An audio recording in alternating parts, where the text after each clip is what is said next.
पहले चैप्टर में हम लोगों ने limit and continuity of two variable की बात की थी। अब नया चैप्टर स्टार्ट कर रहे हैं, differentiability of function of two variable. होता यह है कि जब तक हम नॉर्मल कैलकुलस इंटरमीडिएट का पढ़ रहे होते हैं तो वहां पर जब हम डील करते हैं तो हमारे लिए फंक्शन केवल और केवल एक वेरिएबल x में लिखा होता है। जैसे हम लिखते हैं y is equal to function of x या y is equal to sine x, y is equal to x square, y is equal to x cube. ये तो हो गया इंटरमीडिएट तक की बात। अब अगर हम इसको जनरलाइज करें तो जब हम रियल लाइफ की सिचुएशन में डील करते हैं तो रियल लाइफ की सिचुएशन में हम केवल और केवल एक वेरिएबल पर डिपेंड कर रहे हो, ऐसा नहीं होता है। रियल लाइफ की सिचुएशन से डील करते वक्त हमारे पास वेरिएबल्स एक से ज्यादा हो सकते हैं। एग्जांपल के तौर पर जैसे हम लोग बीएससी की स्टडी बीएससी में पढ़ रहे हैं तो बीएससी में हमारे पास मेनली 3 सब्जेक्ट आते हैं, फिजिक्स, केमिस्ट्री और मैथ। इसका मतलब हर स्टूडेंट्स के जो मार्क्स होते हैं वो फिजिक्स पर भी डिपेंड करते हैं, मैथ पर भी डिपेंड करते हैं, केमिस्ट्री पर भी डिपेंड करते हैं। यानी हर स्टूडेंट का जो रिजल्ट होता है वो 3 वेरिएबल पर डिपेंड कर रहा होता है। तो इसी तरीके से और भी जितनी भी रियल लाइफ की प्रॉब्लम होती हैं उस रियल लाइफ की प्रॉब्लम में मैक्सिमम सिचुएशन में हम एक से ज्यादा वेरिएबल से डील कर रहे होते हैं। तो फिर बात वही उठती है कि हम कैलकुलस का जो भी कॉन्सेप्ट है सिंगल वेरिएबल का वो हम जनरलाइज कर देते हैं डबल वेरिएबल के ऊपर या एक से ज्यादा वेरिएबल के ऊपर। अब वेरिएबल की संख्या 2 हो सकती है, 3 हो सकती है, 4 हो सकती है, इन जनरल वेरिएबल की संख्या n हो सकती है। तो ये सब कुछ में हम लोगों ने एक बार पहला जनरलाइजेशन किया जब हमने लिमिट ऑफ टू वेरिएबल पढ़ा, जिसमें हमको इटरेटिव लिमिट भी नजर आई, साइमल्टेनियस लिमिट नजर आई। हम पहले x के लिए लिमिट निकालते थे, जो आता था उस पर y के लिए अप्लाई करते थे, फिर y के लिए पहले निकालते थे, जो आता था फिर x के लिए लिमिट निकालते थे, और कभी कभी पाथ चुनते हुए x और y दोनों के लिए काम करते थे। तो मैंने लिमिट को और कंटिन्यूटी को, इन दोनों को हम लोगों ने टू वेरिएबल पर पढ़ लिया। अब बात करें डिफरेंशियबिलिटी की बात करते हैं। अब तक हम लोगों ने डिफरेंशियबिलिटी ऑफ सिंगल वेरिएबल पढ़ा, या differentiability of function of single variable पढ़ा। यहां हम लोग differentiability of function of two variable पढ़ रहे हैं। इसमें थोड़ा सा इंट्रो लिखना during the study of during the study of a real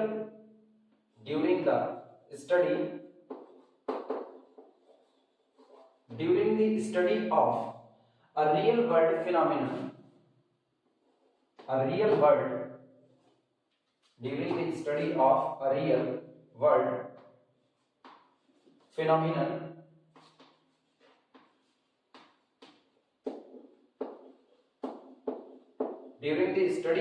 real world phenomenon a quantity being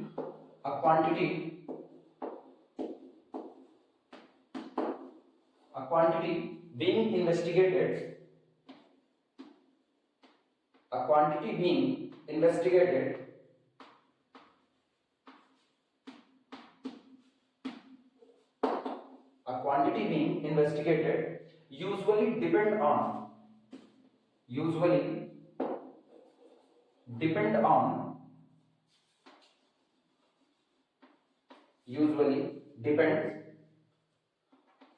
on two or more independent variables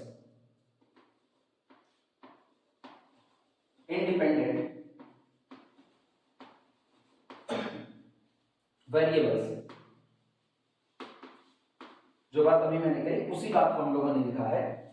during the study of a real world phenomenon a quantity being investigated usually depends on two or more independent variables। जब हम real world की phenomena को किसी को deal कर रहे होते हैं या उसकी स्टडी कर रहे होते हैं तो हम किसी क्वांटिटी को ऐसा देख रहे होते हैं जैसे वो क्वांटिटी 2 या 2 से ज्यादा वेरिएबल के ऊपर डिपेंड कर रही हो, या हम उसको इन्वेस्टिगेट करते हैं यूजुअली साधारणतः डिपेंड ऑन 2 और मोर इंडिपेंडेंट वेरिएबल्स। ठीक लिखना। सो बी एक्सटेंड, और इसलिए हम एक्सटेंड कर देते हैं, एक्सटेंड का मतलब प्रसारित करना।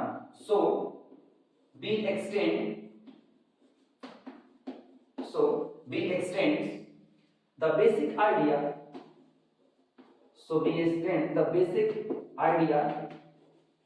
of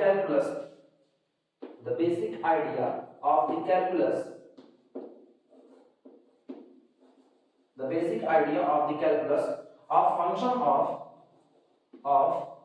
function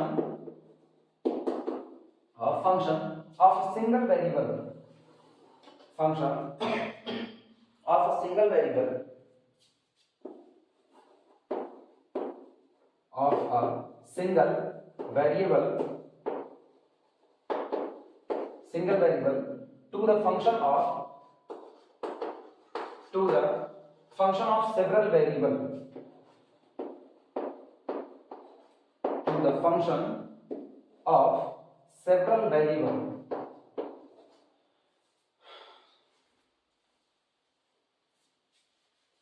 to the function of several variables.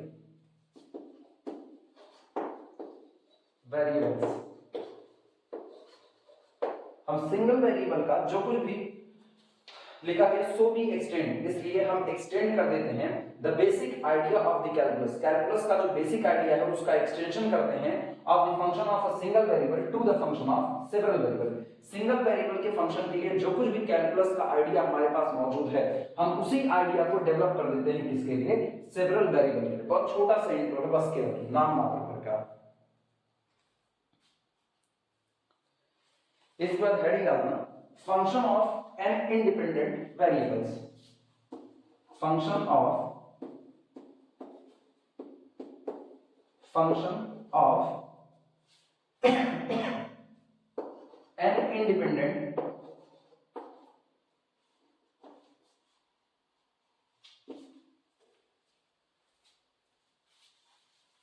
Of an independent variables,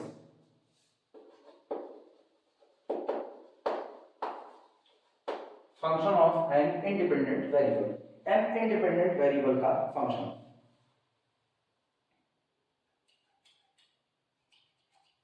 function के बारे में हम ऑलरेडी एक बात जानते हैं, फंक्शन एक रूल होता है जो किसी सेट के मेंबर को किसी दूसरे सेट के मेंबर पर असाइन कर रहा होता है।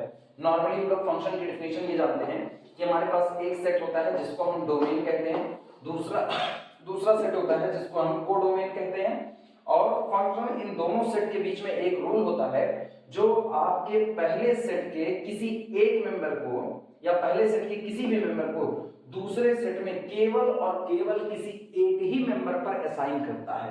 यानी ऐसा नहीं हो सकता है कि कोई रूल इस दिए गए पॉइंट की दो इमेज बना दे, अगर दो इमेज बना दे तो ये रिलेशन तो हो जाएगा लेकिन ये फंक्शन नहीं हो सकता है। यही बात हम यहां पर लिखेंगे कि आपका जो n वेरिएबल का या आपका जो n इंडिपेंडेंट वेरिएबल का फंक्शन होता है वो भी एक वेल डिफाइंड या क्लियर कट रूल होता है जो आपके डोमेन के किसी पॉइंट को दूसरी तरफ केवल और केवल किसी एक ही पॉइंट पर मैप कर रहा होता है।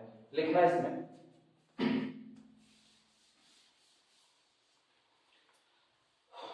Let capital D be the set of, अब एक और चीज गौर करना, जैसे हम लिखते थे सिंगल वेरिएबल का फंक्शन तो हम केवल और केवल लिखते थे f ऑफ x। अगर मेरे पास वेरिएबल की संख्या एक से ज्यादा हुई जैसे x और y हुई तो हम लिखते थे फंक्शन ऑफ x, y, यानी फंक्शन f ऑपरेट करता था ऑर्डर्ड पेयर x, y पर। अगर मेरे पास तीन वेरिएबल हैं तो हम लिखते हैं function of x, y and z, मतलब ये ट्रिपलेट पर काम करता है।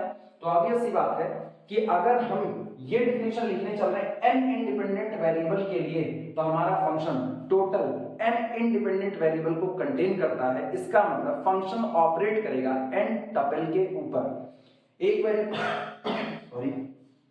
वेरिएबल का फंक्शन है तो x पर काम करेगा, दो वेरिएबल का फंक्शन है तो x और y दोनों यानी ऑर्डर्ड पेयर पर काम करेगा, तीन का है तो x, y, z ट्रिपलेट पर काम करेगा और n का है तो n टपल पर काम करेगा।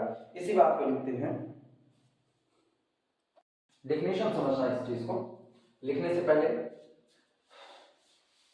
अब चूंकि n इंडिपेंडेंट वेरिएबल का फंक्शन है तो हम अपना जो भी डोमेन लेंगे, मान लीजिए मैंने डोमेन लिया, this is our domain capital D, तो यानी डोमेन का जो भी पॉइंट होगा वो n टपल का टाइप होगा। जैसे हम यहां पर लिखते हैं x1, x2, x3 so on xn, पहला पॉइंट हो गया डोमेन का।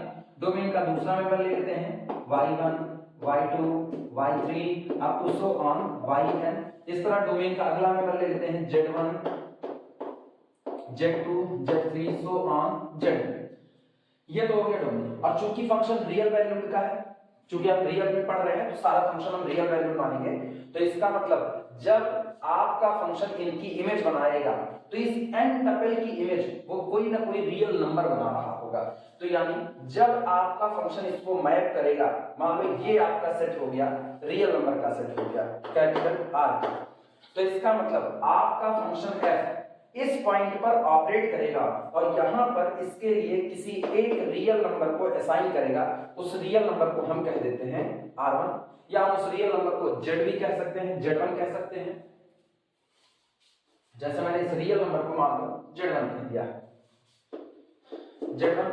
फिर इसी तरह से ये फंक्शन इस पर काम करेगा और इस पर काम करेगा तो इसकी कोई ना कोई एक ही इमेज बनाएगा। वो इमेज मान लो कितनी हो गई, z2। अब दिमाग लगाना, दो लोगों की सेम इमेज हो सकती है लेकिन एक एलिमेंट की एक से ज्यादा इमेज नहीं हो सकती है। तो इसका मतलब ये जो z2 आया है ये z1 के बराबर हो भी सकता है और नहीं भी हो सकता। इसी तरह से यहां पर इसकी मैप किए तो ये f ऑपरेट किया z1 z2 z3 zn पर, तो यहां पर हमको क्या मिल गया, मान लो z3 मिल गया। अब तुम्हारी मर्जी r1 r2 r3 कर सकते हो, z1 z2 z3 कर सकते हो। तो हम ये लिख सकते हैं z is a function of n variable x1 x2 x3 up to so on xn। अपना फंक्शन किसी n टपल पर ऑपरेट कर रहा है और उस n टपल के लिए केवल और केवल किसी एक ही रियल नंबर को बार बार क्या कर रहा है, असाइन कर रहा है। तो यहाँ पर जो डोमेन हमारे पास होगा, मोटा मोटा कॉन्सेप्ट ये है कि अगर आपका फंक्शन n वेरिएबल का है तो निश्चित तौर पर आपका फंक्शन n टपल के ऊपर काम कर रहा होगा। इसी बात को लिखना।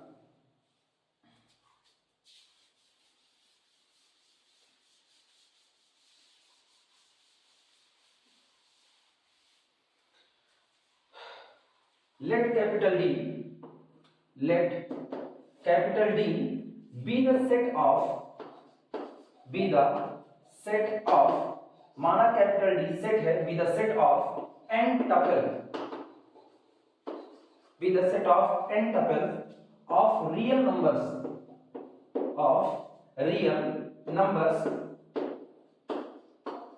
n tuples of the real numbers x1 x2 up to so on xn। ठीक, full stop. a real valued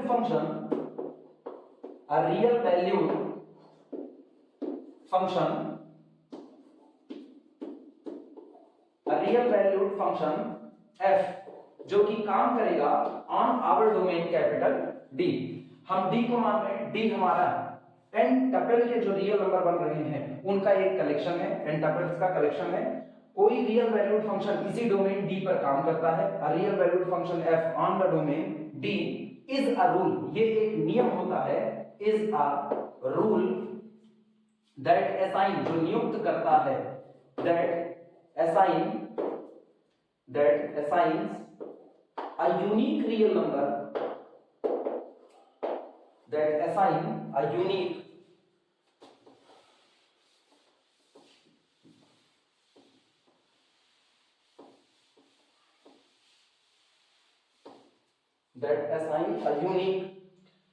real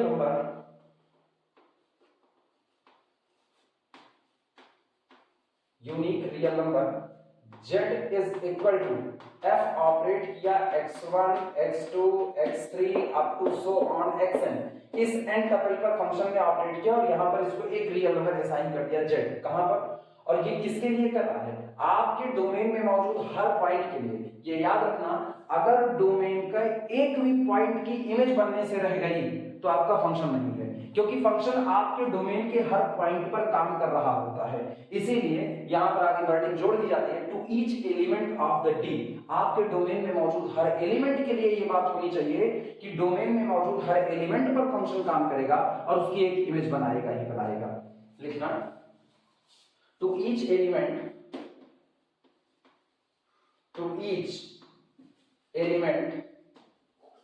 in capital D यानी डोमेन कैपिटल D। नोट करना,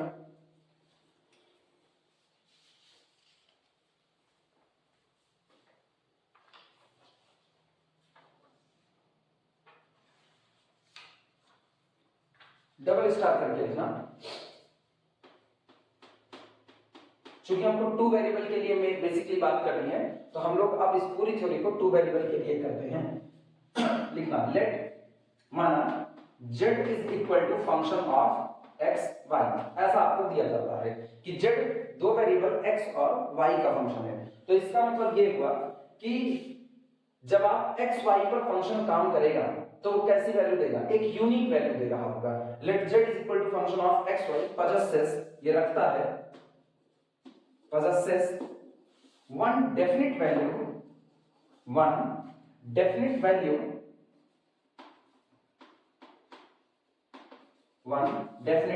value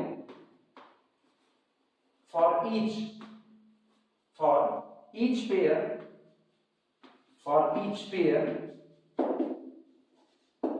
of x y, for each pair of x and y।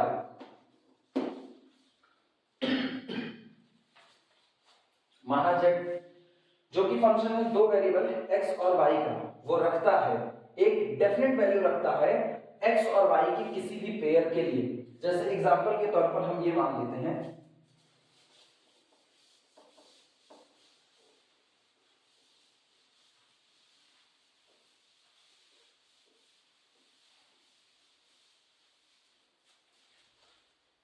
Domain देखना, ये हमारा two dimensional plane है, x axis y axis, ठीक।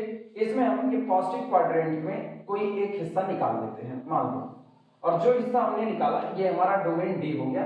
इस हिस्से में हम बहुत चुनिंदा पॉइंट ले लेते हैं, जैसे मैंने पॉइंट ले लिया 1,1 ले लिया, यहाँ पर मैंने पॉइंट ले लिया 2,3, इसी में एक पॉइंट ले लिया 3,4 और अगला ले लिया 1,2, 4 पॉइंट ले लिए।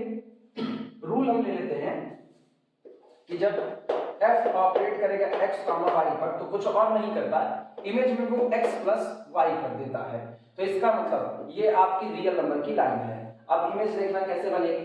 रूल ये है कि जब वो 1,1 पर ऑपरेट करेगा तो इनको ऐड कर देगा, 1 + 1 2, ये आपके रियल नंबर की लाइन पर दो मौजूद है, यानी फंक्शन 1 1 की इमेज को कहां भेज देगा, 2 पर भेज देगा।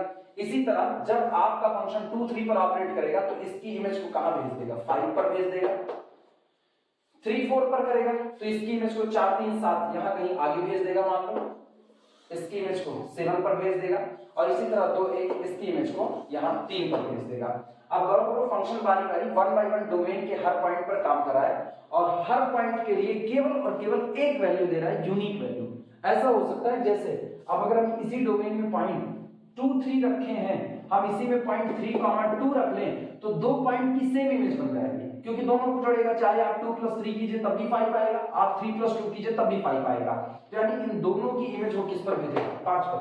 तो दो एलिमेंट की एक इमेज हो जाए ये चलता है, लेकिन एक एलिमेंट की दो इमेज हो जाए तो आपका फंक्शन नहीं रह जाता है, ठीक। कहा जा रहा है let z is equal to function of x y possesses one definite value, ये एक निश्चित वैल्यू रखता है किसी भी पेयर ऑफ x y के लिए। यानी आप इसको इनपुट में कोई भी पेयर x y देंगे, ये आपको बाहर केवल और केवल एक वैल्यू दे रहा होगा।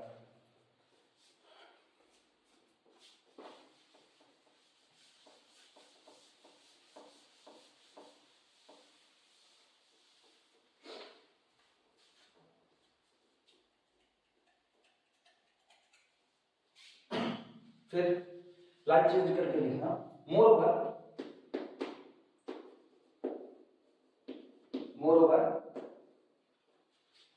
if y is kept constant, if y is kept, y को रखा जाता है, if y is kept constant, ठीक, comma z is equal to function of x y, z is equal to function of x y। ध्यान देना, अगर हम अपने फंक्शन में y को कांस्टेंट कर दें, मतलब y की एक वैल्यू मैंने दे दी, y फिक्स हो चुका है, अब हम y को नहीं बदल सकते, उसके बावजूद भी अगर x बदले तो मेरे फंक्शन की वैल्यू में चेंज आएगा। एग्जांपल के तौर पर अगर मैंने लिख दिया z is equal to x square plus कितना y स्क्वायर, और हम y को फिक्स कर देते हैं कि y की value y is equal to 3 पर रुक जाएगी, इसके अलावा कोई और वैल्यू अब आप इसको नहीं दे सकते हो। उसके बावजूद भी सोचो हम x को बदलते रहे तो z की वैल्यू हर बार चेंज होगी, यानी मेरा फंक्शन z केवल और केवल किसका फंक्शन बन के रह जाएगा, x का। और इसी तरीके से अगर हम x को फिक्स कर दे कांस्टेंट और y को लगातार बदलते रहें तो z केवल और केवल किसका फंक्शन बन करके रह जाएगा, y का। इसी बात को लिख रहे हैं।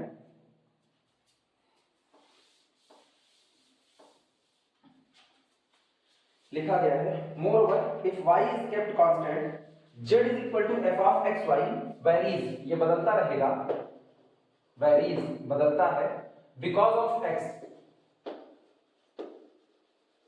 बिकॉज ऑफ x, ये सिर्फ और सिर्फ किसकी वजह से बदलेगा, x की वजह से। एंड सिमिलरली, और इसी प्रकार, एंड सिमिलरली ठीक, if x is kept, if x is kept constant,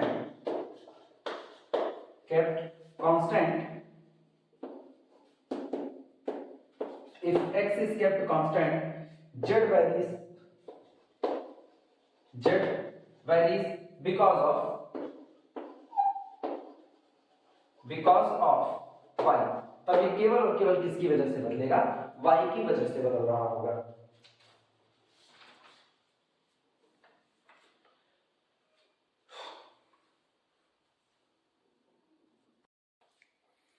अगली बात सीखना इसमें, ठीक, ये थोड़ा सा इंट्रो टाइप का चल रहा है जिसमें हम लोग टू वेरिएबल वन वेरिएबल के बारे में कुछ बातें डिस्कशन कर रहे हैं कि दोनों के बीच में आखिरकार बेसिकली अंतर वगैरह क्या होता है या आप टू वेरिएबल को किस तरीके से समझ सकते हो। बाद में हम लोग मेन टॉपिक पे आ जाएंगे।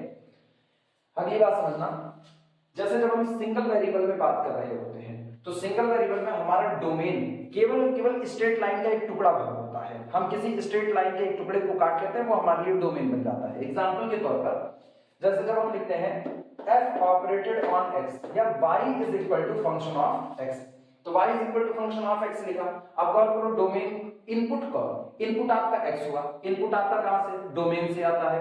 y आपका कौन होगा, y आपका इमेज होगा x पर, तो y आपका किस में बिलोंग करेगा, कोडोमेन में। और हर x के लिए आपके पास जितने y आते हैं, हर x के लिए आपके पास जितने y निकल करके आते हैं, ये अगर आप सारे y का कलेक्शन कर लो तो ये आपका रेंज बना देता है, यानी range is the collection of all images.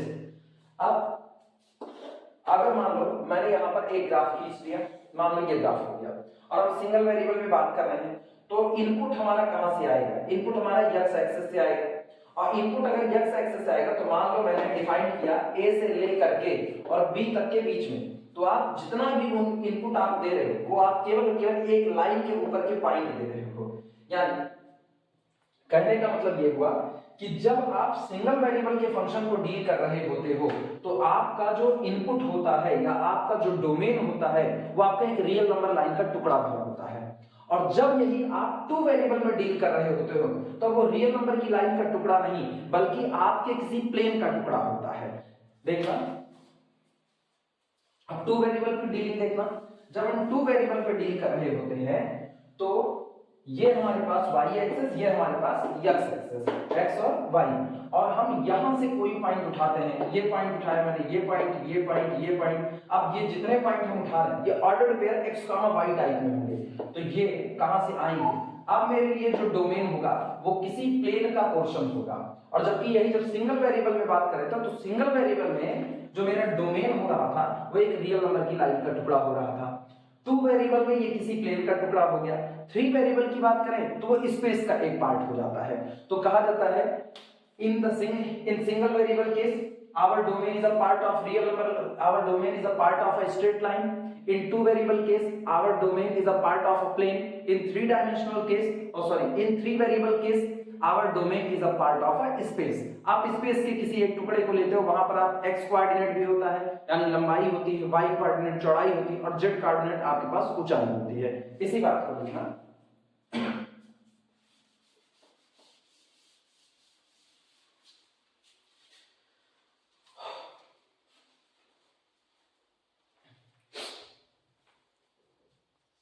Single star बनाना और लिखना, ये छोटे छोटे पॉइंट ये बायो वगैरह में बड़ा काम करते हैं।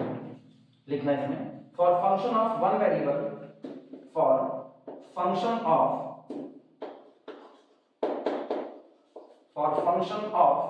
One variable, for function of one variable the reason of region of definition, यानी भाई डोमेन आपका, द रीजन ऑफ जिसमें आपका फंक्शन डिफाइंड है वो region, the reason of definition, the reason of definition is a segment, segment का मतलब एक टुकड़ा, is a segment of a straight line, of a straight line, is a segment of a straight line, ठीक, comma करके लिखना, the x axis, और ये line आपकी कौन होती है, x axis। हम उसी के किसी टुकड़े पर बात कर रहे होते हैं।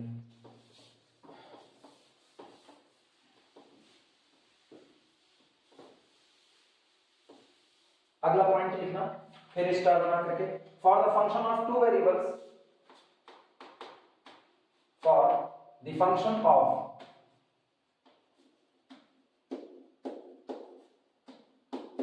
For the function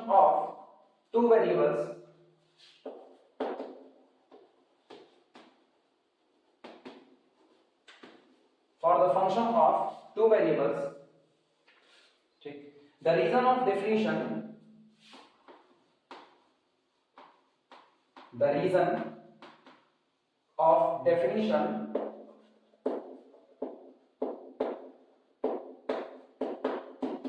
the reason of definition is a portion of a plane, is a portion of a plane, और ये प्लेन हम लोगों के लिए xy प्लेन होता है, कॉमा करके लिख देना, the xy प्लेन। फिर अगला पॉइंट लास्ट स्टार बना करके, for the function of three variable, for the function of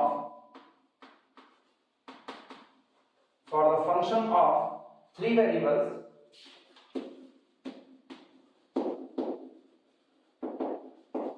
for the function of three variables, comma, the reason of definition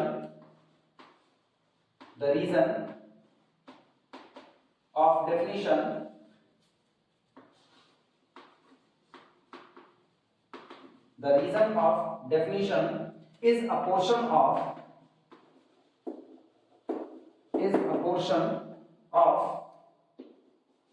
a three-dimensional space,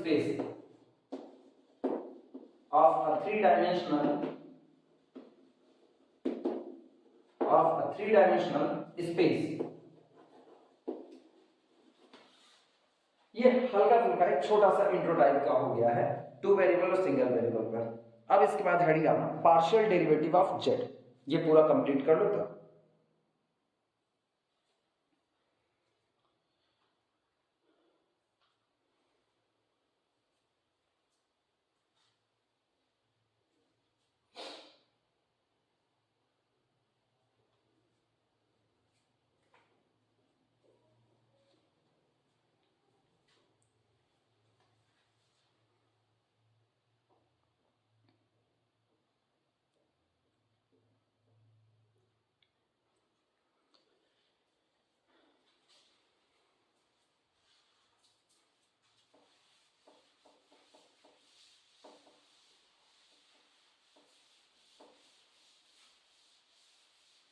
maximum idea जो हम लोग single variable के case में use करते हैं वही डबल वेरिएबल के case में एक्सटेंड हो जाता है।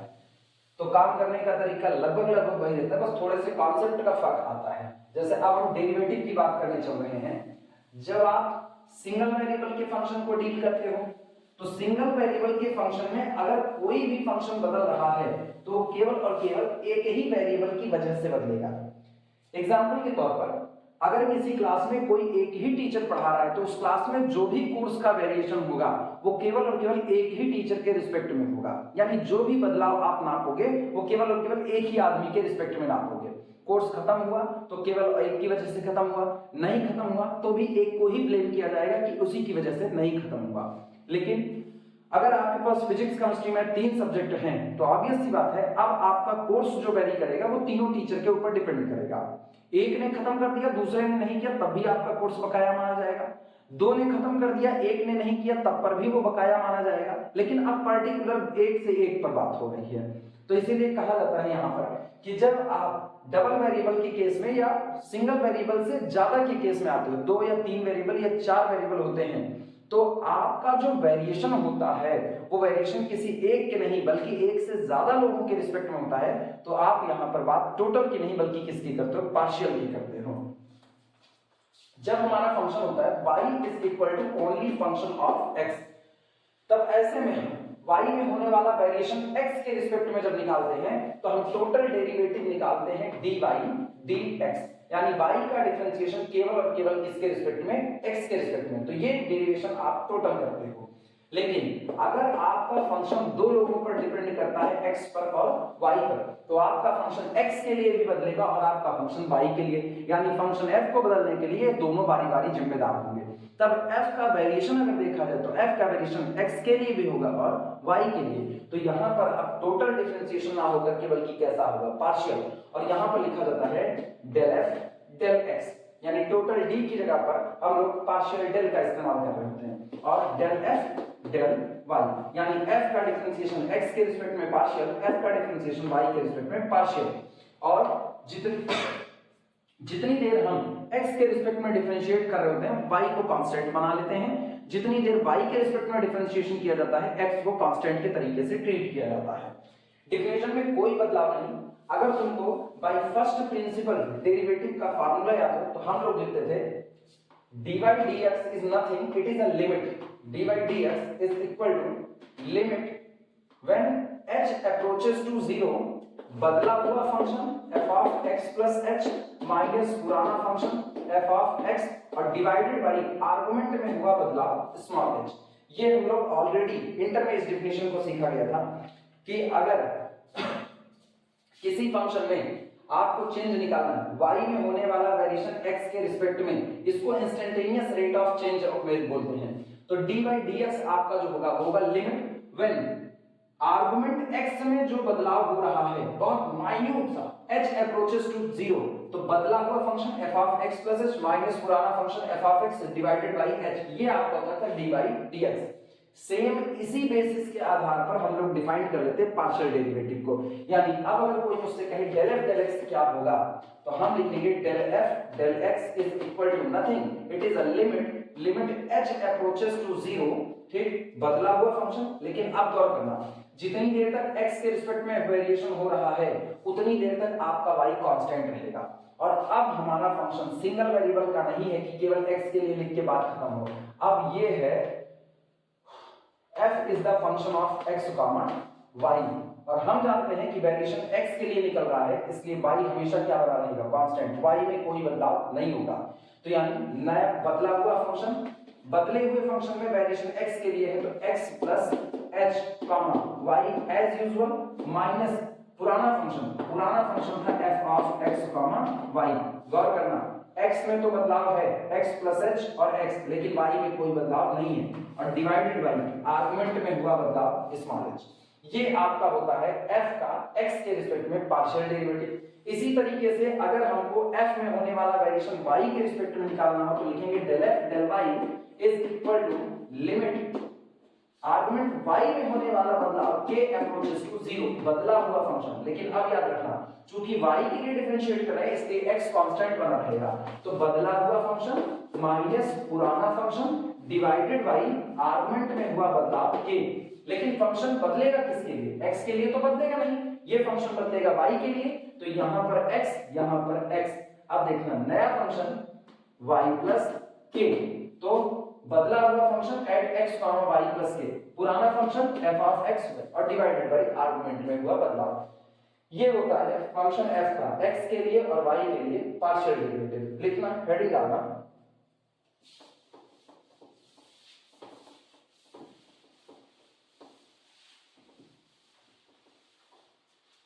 हेडिंग है partial derivative of z is equal to function of x y।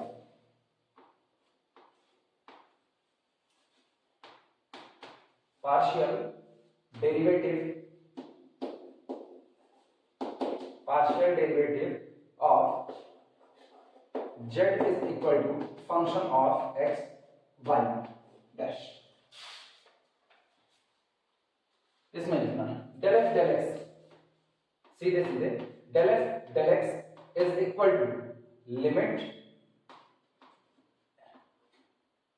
Small h approaches to zero, बदला हुआ फंक्शन है F of X plus H comma Y minus पुराना function F of X Y और argument x में हुआ बदला h, और इसी तरीके से डेल एफ डेल वाई आपका होगा limit k approaches to zero function of x comma y plus k, यानी फंक्शंस की value at x comma y plus k पर माइनस पुराना function f of x comma y और divided by argument में हुआ बदलाव k।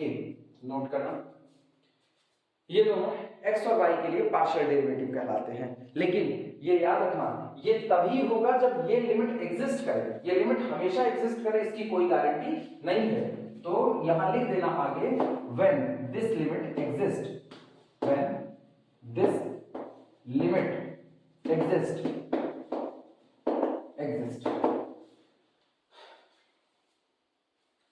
चूंकि एक से ज्यादा है तो these कर दे ज्यादा सही रहेगा। when these limit exist, ऐसे लिख देना।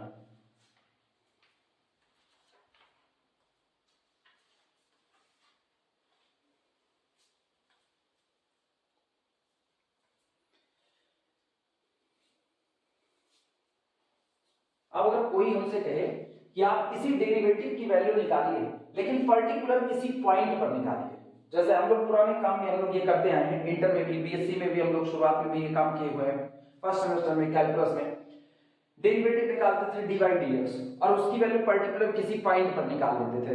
तो जैसे अगर मुझको x इज इक्वल टू 3 पर निकालना है तो पहले डिफरेंशिएट करके x बराबर कितना रख देते थे 3। उसी तरीके से अगर कोई यहाँ पर कहे कि आप फंक्शन का पार्शियल डेरिवेटिव निकालिए लेकिन किसी पॉइंट a b पर निकालिए, तब के लिए देखना, तब के लिए फार्मूला बनेगा, स्टार्ट कर देना, स्टार्ट करके लिखना at a particular point a b, at a particular at a particular point AB, first partial derivative del f del x at point AB, जिस पॉइंट पर निकाल रहे हैं उसको नीचे ऐसे सफिक्स में लिख देते हैं del f del x at point AB। अच्छा, एक और चीज जाना, चाहे हम लिखें del f del x और चाहे इसी को शॉर्ट में केवल और केवल fx भी लिखा जा सकता है, इसी तरह चाहे लिखें del f del y और चाहे लिख लें केवल और केवल कितना fy लिख लें, ये भी नोटेशन हमारा चल जाएगा। तो del f del x is equal to first derivative at the point ab is equal to limit when h approaches to 0 f of a plus h comma y minus f of a comma b और divided by small h। इसी तरीके से अगर कोई कहे del f del y क्या होगा at point ab, तो del f del y at point ab is equal to f sub base y, base करें sorry f suffix y at point ab by first partial derivative with respect to y at point ab is equal to limit k approaches to 0 f of a comma b plus k, sorry यहां उल्टा लिखा है, इसको b होना चाहिए था, b कर देना इसे, f of a comma b plus k minus f of a b divided by small k। Note करना, ये होता है पर्टिकुलर किसी पॉइंट पर पार्शियल डेरिवेटिव।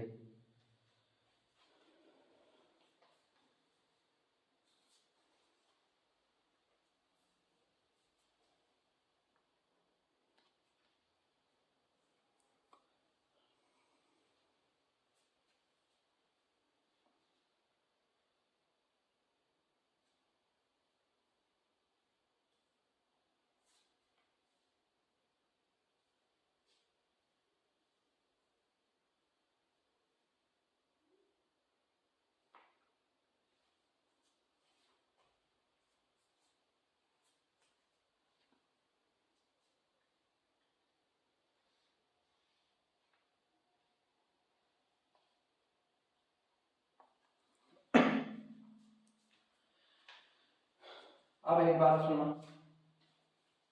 दोनों में हम अंतर स्पष्ट करते चल रहे हैं, हर जगह पर अंतर बताते चलना, इसको दिमाग में भी अपने रखना कि सिंगल वेरिएबल में जो बातें हम लोग पढ़ रहे होते हैं डबल वेरिएबल में उन्हीं बातों को एक्सटेंड कर देते हैं, लेकिन फिर भी दोनों के बीच में बड़ा फर्क होता है।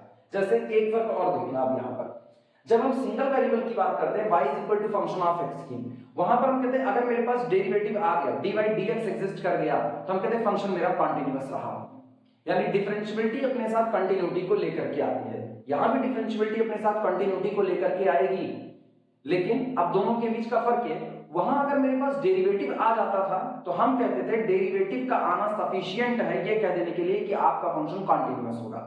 लेकिन यहां अगर पार्शियल डेरिवेटिव एग्जिस्ट कर गया तो आप ये नहीं कह सकते हो कि पार्शियल डेरिवेटिव के एग्जिस्ट करने भर से आपका फंक्शन कॉन्टिन्यूअस हो जाएगा, और इसका खास रीजन होता है, यहां पर जब आप टू वेरिएबल या मोर देन वन वेरिएबल की कंटिन्यूटी की बात करते हो तो वो आपका नेबरहुड बेस्ड प्रॉपर्टी होती है। आपका फंक्शन कहा जाता है हमारा फंक्शन टू वेरिएबल में तभी कॉन्टिन्यूअस होगा जब पॉइंट ए बी तक पहुंचने के लिए जितने रास्ते आप अख्तियार करो it is free from path, वो पाथ इंडिपेंडेंट होना चाहिए, और जब पाथ इंडिपेंडेंट है तो किसी भी रास्ते से आप आओगे लिमिट सेम मिलेगी। इसका मतलब लिमिट यहां पर कंटिन्यूटी आपकी कैसी हो गई, वो नेबरहुड बेस्ड प्रॉपर्टी हो गई, और जबकि ये जो पार्शियल डेरिवेटिव है ये उसी नेबरहुड के पर्टिकुलर किसी सबसेट पे बात कर रहा होता है। तो अगर आप पूरे नेबरहुड में ये बात कर रहे होते तो पार्शियल डेरिवेटिव का एग्जिस्टेंस कंटिन्यूटी का एग्जिस्टेंस दिखा सकता था, लेकिन चूंकि कंटिन्यूटी किसी पॉइंट ए बी के नेबरहुड बेस्ड प्रॉपर्टी है और पार्शियल डेरिवेटिव इस नेबरहुड के किसी सबसेट पर काम कर रहा होता है, तो इसीलिए कहा जाता है कि यहां पर पार्शियल डेरिवेटिव का एग्जिस्ट करना फंक्शन की कंटिन्यूटी बताने के लिए सफिशिएंट नहीं है। लिखना इस बात को,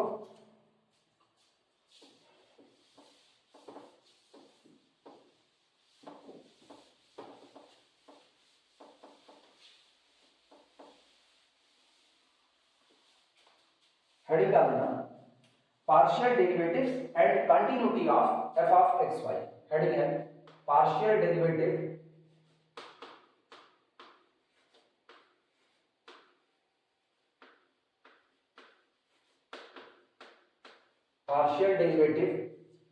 and continuity, partial derivatives and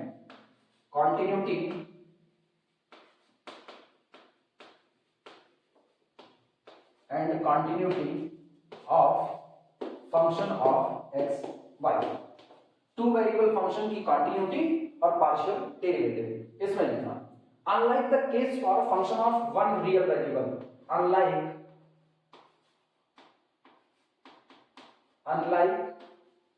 the case of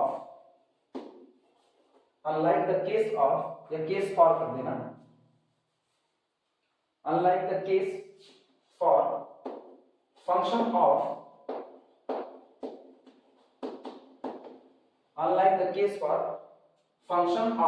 one real variable, function of one real variable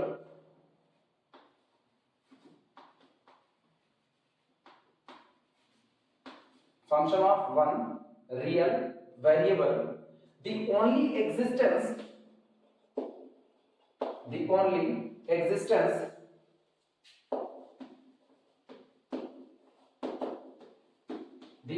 existence of the first partial derivative, existence of the first partial derivative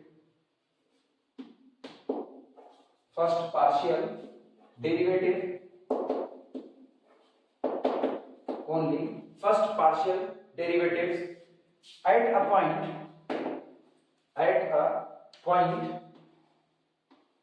does not imply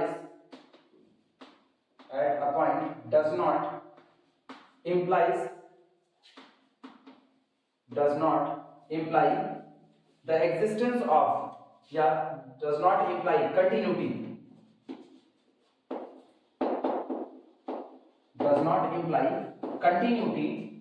of function of xy at that point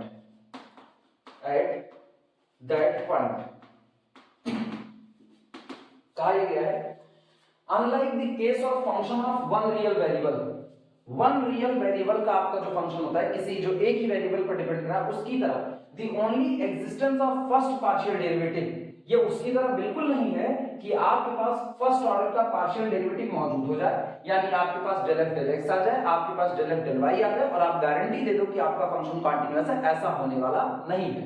जबकि one variable के case में ये बात होती थी।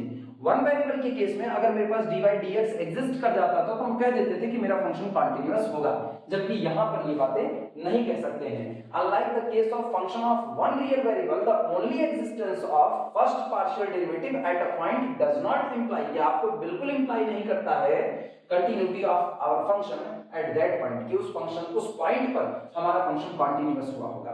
क्यों ऐसा होता है, रीजन लिखना नीचे, लिखना इट इज बिकॉज, ये इसलिए ऐसा होता है, it is because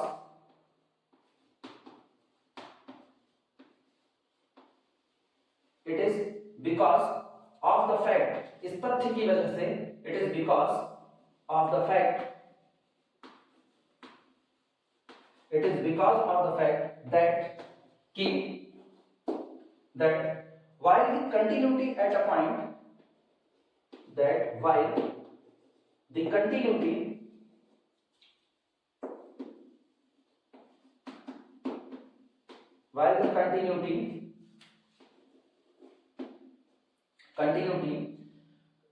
at a point, while the continuity at a point take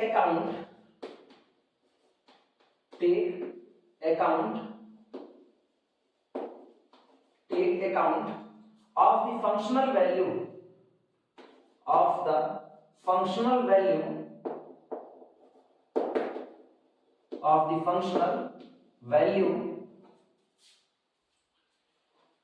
क्या, फंक्शनल वैल्यूज कर देना, take the account of the functional values at all points in its neighbourhood,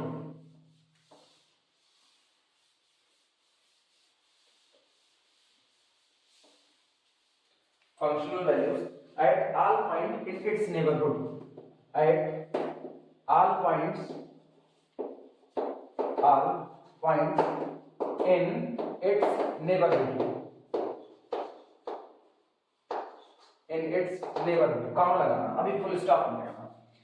कह रहे हैं इट इज बिकॉज, ऐसा इसलिए होता है कि पार्शियल डेरिवेटिव के एग्जिस्टेंस से आप कंटिन्यूटी नहीं कर सकते हो, ऐसा इसलिए होता है इस तथ्य के आधार पर that while the continuity at a point, किसी पॉइंट पर कंटिन्यूटी टेक अकाउंट, गणना में अपने शामिल कर लेती है, ले लेती है, ऑफ द फंक्शनल वैल्यू, उन सारी फंक्शनल वैल्यू को ले लेती है जो किस पर निकाली गई हैं, eight all point in its neighbourhood, जिस पॉइंट पर आप कंटिन्यूटी की बात कर रहे हो, जैसे टू वेरिएबल का केस, यही प्लेन का केस हो गया, और इस पॉइंट पर मुझको अपने फंक्शन की कंटिन्यूटी की बात करनी है, तो हम कहते हैं कि हम किसी भी रास्ते से इस पॉइंट की तरफ बढ़ेंगे, लेकिन हर रास्ते से निकलने वाली लिमिट हर बार कैसी होगी, एक बराबर होगी, यानी इस पॉइंट ए बी के नेबरहुड में जितने पॉइंट मौजूद हैं, हर एक पर फंक्शन की वैल्यू को कंसीडर किया जा रहा है। इसी चीज को इन्होंने लिखा है, take account the functional value at all point, हर पॉइंट पर फंक्शनल वैल्यू को कंसीडर किया जा रहा होता है इन इट्स नाइबरहुड, जो इसके एक नाइबरहुड में मौजूद है, जबकि पार्शियल डेरिवेटिव क्या करता है, वो इसी नेबरहुड के पर्टिकुलर किसी सबसेट पर डील कर रहा होता है। लिखना आगे,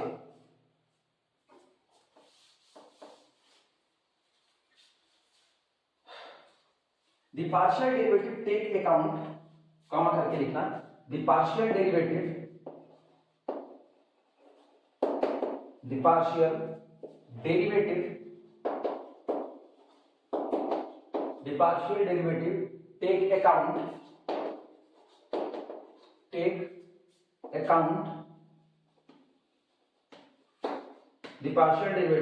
take account of the functional value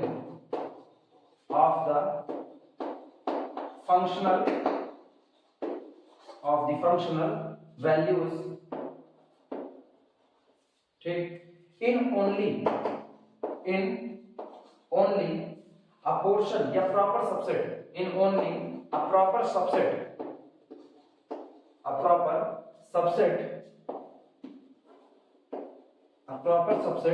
of that NVD, और जबकि जबकि पार्शियल डेरिवेटिव सिर्फ उन वैल्यू को कंसीडर कर रहा होता है जो उस नेबरहुड के किसी प्रॉपर सबसेट का मतलब नेबरहुड के कुछ पॉइंट को निश्चित तौर पर छोड़ रहा होता है। इसीलिए सिर्फ और सिर्फ पार्शियल डेरिवेटिव के एग्जिस्टेंस से हम यहाँ पर कंटिन्यूटी को डिसाइड नहीं कर सकते हैं।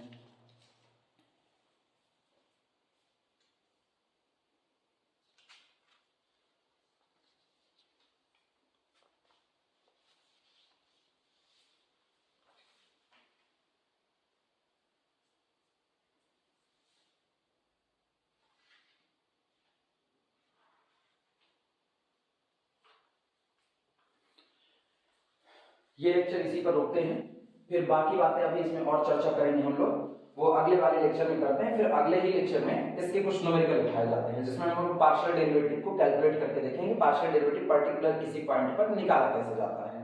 ठीक, इस लेक्चर को इसी पर रोका जाता है।